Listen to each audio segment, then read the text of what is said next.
Election commission ने press conference करके पप्पू के सारे झूठे आरोपों का जवाब दिया है और जो पप्पू ने 0 हाउस नंबर वालों को फर्जी वोटर बताया था उसका इलेक्शन कमीशन ने साफ साफ जवाब दिया है। देखो, हाउस नंबर 0 तो आपने कभी सुना है? हाउस नंबर 0 हमने तो नहीं सुना था, मगर बेंगलोर में हजारों हाउस नंबर 0 है वोटर लिस्ट में। जैसे एक विषय आया था, किसी ने कहा कि साहब हाउस नंबर 0 है, 80,000 लोगों के हाउस नंबर 0 है, इसीलिए वो फर्जी है।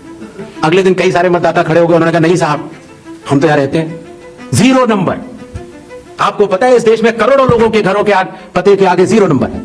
क्यों? क्योंकि पंचायत, म्यूनिसिपैलिटी, जिस घर में वो रहते हैं उन्होंने उनका नंबर नहीं दिया। शहरों में अनऑथराइज्ड कॉलोनीज हैं जहां उनको नंबर नहीं है, तो वो अपने फॉर्म में क्या पता भरे? तो चुनाव आयोग के निर्देश कहते हैं अगर ऐसा कोई भी मतदाता इस देश में है, चुनाव आयोग उसके साथ खड़ा है और उसको नोशनल नंबर देगा, और चूंकि कंप्यूटर में जब उसको भरते हैं तो वो 0 दिखता है। इसका अर्थ ये नहीं है कि वो मतदाता नहीं है।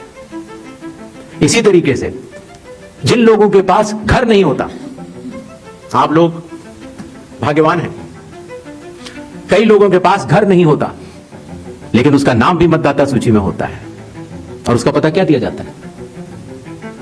उसका पता वो जगह दी जाती है जहां वो व्यक्ति रात को सोने आता है, कई बार सड़क के किनारे, कई बार पुल के नीचे, या कई बार लैंप पोस्ट के किनारे। और फिर अगर ये कहा जाए कि वो फर्जी मतदाता है, ये हमारे गरीब मतदाताओं, बहनों, भाइयों और बुजुर्गों के साथ एक बहुत बड़ा खिलवाड़ है।